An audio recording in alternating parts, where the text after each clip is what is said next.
ते लोक आधीच्या काळापासून त्या पृथ्वीवर वास करत आहेत. कुणी तुम्हाला वनवासी म्हणा नको. वनवासी म्हणजे तो त्याचा जन्मही चांगला होतो आणि त्याचा मृत्यू सुद्धा चांगला होतो. त्याला बाकी कोणत्याही गोष्टी सुविधा मिळाल्या नाही पाहिजे अशा प्रकारे हा वनवासी शब्दाचा होतो. जर तुम्ही म्हटलं आदिवासी वनवासी ना, नाही, मी फक्त आदिवासी, मी आदिवासी होतो, आदिवासी आहे आणि आदिवासी राहणार अशा प्रकारची दृष्टी नेतृत्व आपल्याला मिळालं. आणि प्रत्येक क्षेत्रामध्ये आपल्या देशामध्ये आपल्या आदिवासींची जे पॉप्युलेशन आहे ते 10 करोडपेक्षा जास्त आहे. आपल्या देशामध्ये आपल्या आदिवासी बांधवांची जेवढी पॉप्युलेशन आहे आणि जे आपल्या आदिवासी लोकांना त्रास देणारे बरेच गोष्टी आहेत. सरकार आपल्या आदिवासींसाठी सुविधा उपलब्ध करून प्रयत्न करतो, पण आपल्या देशामध्ये खूप सारे असे राज्य आहेत तिथे नक्षलवाद्यांचा प्रभाव आहे. हे नक्षलवादी आपल्या आदिवासी लोकांपर्यंत सुविधा पोहोचू देत नाही. त्यांचं म्हणणं असं की आदिवासी आमच्या दबावात राहिलं पाहिजे, आमच्या दबावात काम केलं पाहिजे, तरी आम्हाला सुविधा मिळाली ते हुशार होणार व आमच्या दबावात राहणार नाही.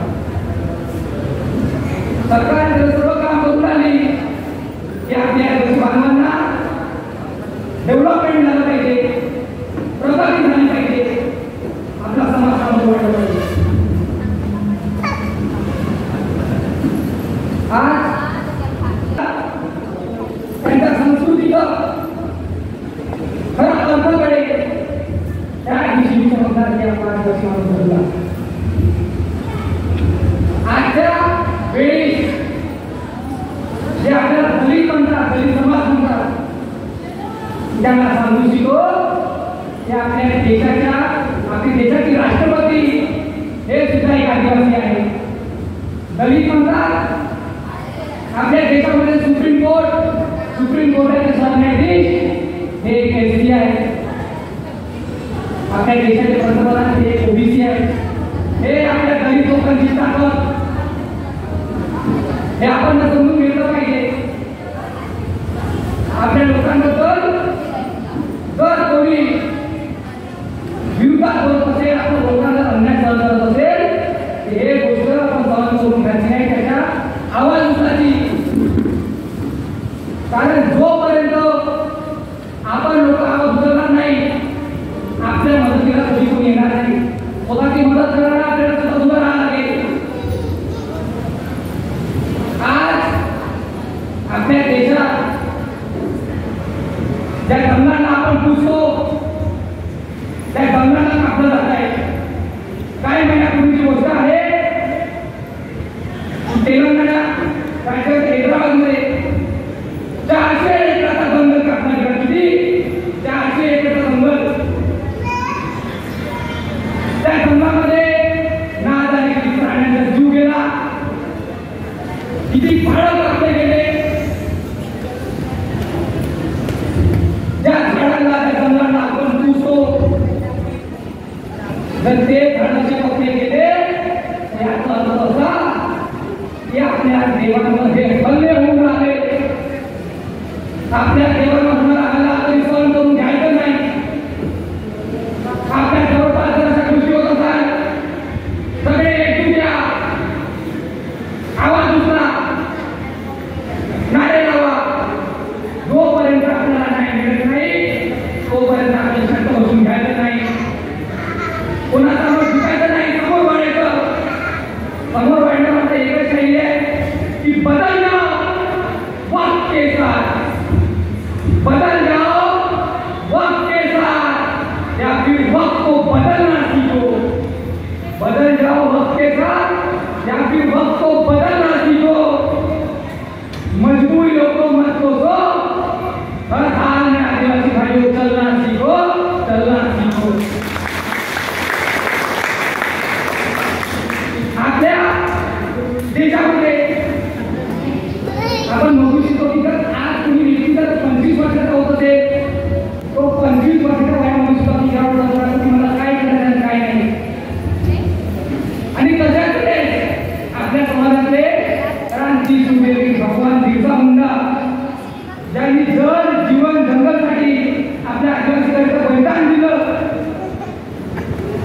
अंग्रेजांच्या खिलाफ लढाई लढली,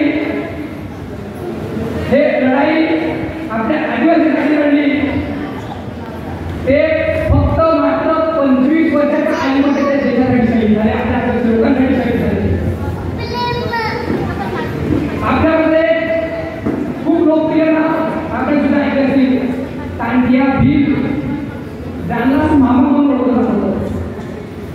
त्यांनी काम असं केलं की ज्यावेळी हे अंग्रेज लोक सोना चांदी जेव्हा हे कब्जा करून घेत होते, तर त्यावेळी मामा काय तुमच्यामध्ये किती ताकद होती एवढा विचार करून